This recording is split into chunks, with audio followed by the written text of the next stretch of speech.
No te olvides de suscribirte al canal, darle like, compartir y activar la campanita para que YouTube te notifique de nuevos videos que subimos de lunes a viernes sobre temáticas jurídicas y de psicología.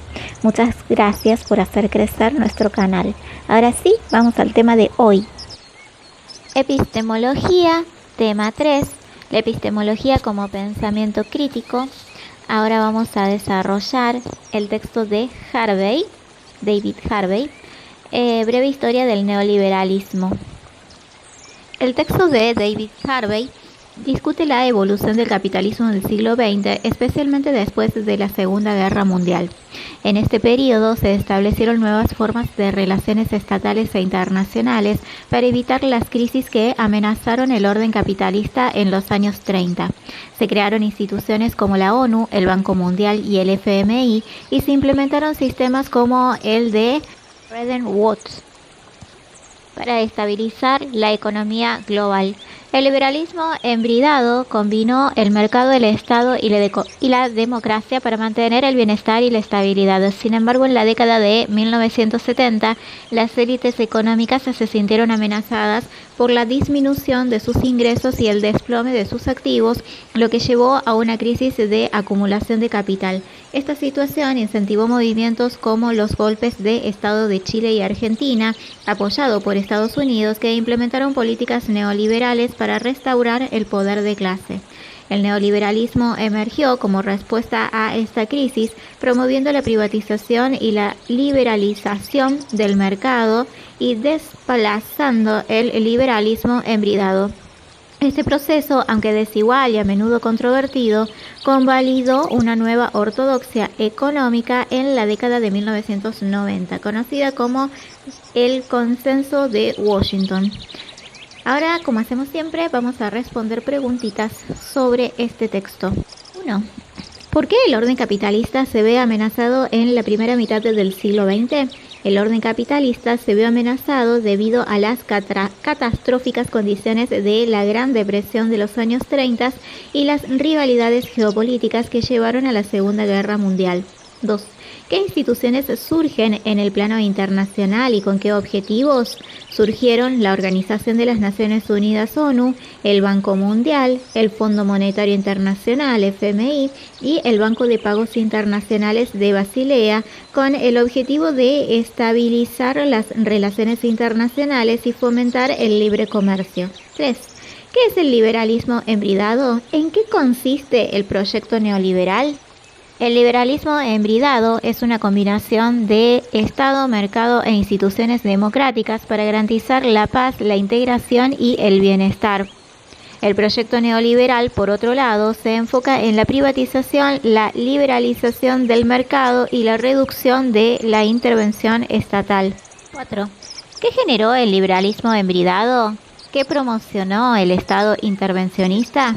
El liberalismo embridado generó una estabilidad económica y social, mientras que el Estado intervencionista promovió el pleno empleo, el crecimiento económico y el bienestar de los ciudadanos.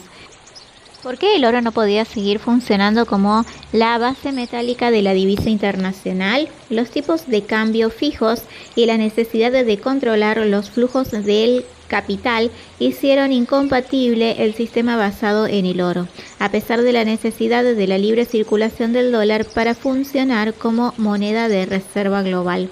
6. ¿Qué respuestas se dan a la crisis del neoliberalismo embridado después de 1945? La respuesta incluyó la creación de estados socialdemócratas, demócrata cristianos y dirigistas en Europa, y la inclinación de Estados Unidos hacia una forma estatal demócrata liberal, así como la implementación de políticas intervencionistas. 7.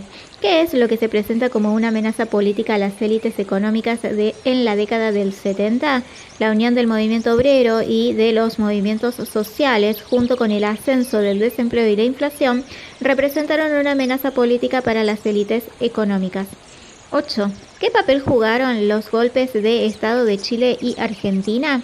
Estos golpes de Estado promovidos por las clases altas apoyadas por Estados Unidos implementaron políticas neoliberales que favorecieron la acumulación de capital y beneficiaron a las élites dominantes y a los inversores extranjeros. 9.